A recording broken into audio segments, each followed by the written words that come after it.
If you're a CTO and your calendar is wall to wall, quick questions, approvals, escalations, and last minute emergencies, I'm going to say the quiet part out loud. You're not leading a tech org.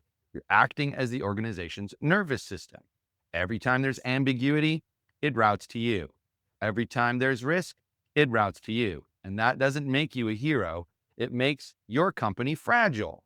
Because if the system only works when you're exhausted, the system doesn't actually work. So in today's live stream, I'm going to show you why firefighting gets rewarded, why it becomes expected, and how to redesign decision making so you can stop being the bottleneck and start being the architect. And if you're not sure how deep you're in it, take the Firefighter CTO quiz after this stream at gtle.show/firefighter quiz. So I want to start out today by slowing this down a little bit because this topic, it deserves more than the hot takes and sound bites that you generally see with something like this. So if you're a CTO and you feel like you're constantly in the middle of everything, approvals, escalations, last minute decisions, emergency fixes, I want you to hear this clearly before we go any further. You're not failing, folks, but you are trapped inside of a system that's just silently consuming you. Not a good thing, right? So, the most dangerous part of that system is that it looks like leadership when you're looking from the outside in. The firefighting that you're doing, it gets praised by those in leadership. They come to you and tell you how great it is having you on the team. Firefighting gets rewarded. You might even earn bonuses or promotions. Firefighting gets confused with commitment. How many times have you heard things like, Mike is such a committed executive, he's always here. And over time, firefighting, it just becomes expected because that's how good CTOs get stuck. You teach other people what the expectations are, and they just stick with them. This is how high integrity leaders, they burn out because it isn't a sustainable, it's not sustainable to act this way. It just isn't. You need to stop being the one that's the bottleneck. Okay. This is how organizations unknowingly design themselves around a single human bottleneck. You. So I'm going to spend this entire session unpacking why that happens, why most CTOs don't see it until they're already deep inside it, and why nearly every attempt to fix the problem actually makes it worse. Now, as you can see, I have no guest today. So it's just going to be me and you having a discussion because the firefighter CTO problem is not about effort. It's completely about architecture. Now, you can't control or outwork a bad system. It just doesn't happen. But let me define something very precisely because vague language, it's part of how this problem survives in the first place. A firefighter CTO is not someone who works long hours. That may surprise you.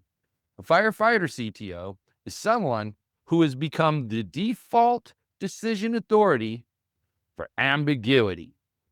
Anytime something isn't clear, anytime there's risk, they come to you.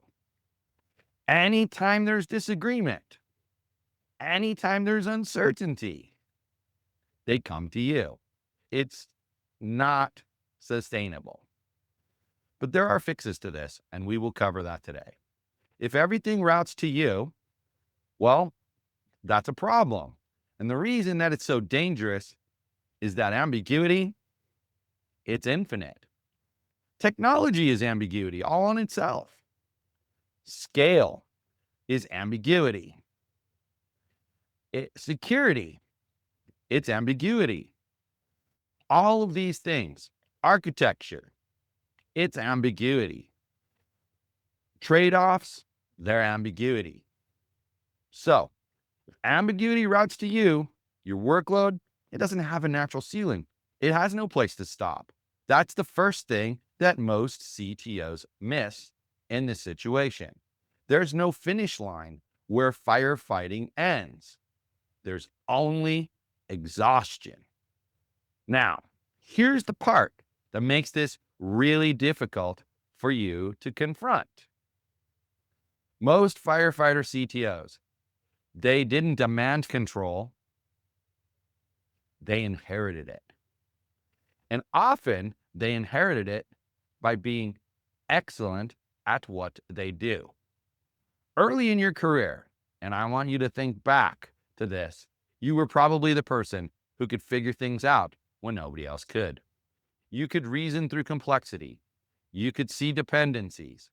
You probably could debug code faster. You could explain things clearly.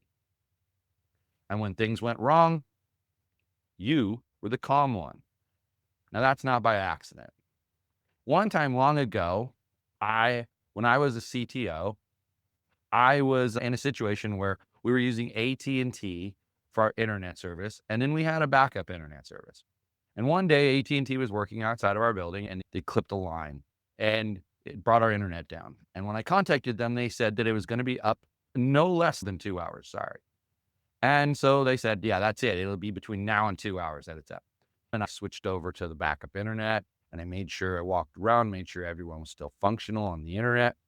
And then my CEO asked me to come in his office, and he's like, why aren't you upset? Why aren't you panicking? What's going on? I told him, do you want someone who's running around like a chicken with their head cut off to make everybody stressed out? Or do you want someone like me who's taking control? So folks, that's competence. But in organizations that don't know how to scale leadership, competence just gets weaponized. Instead of building systems around it, everybody leans on it. Instead of replicating it, they centralize it. And instead of teaching it, you're right, you know what's coming. They consume it. And slowly, quietly, you stop being a contributor and you start becoming the infrastructure itself. I mentioned the internet issue.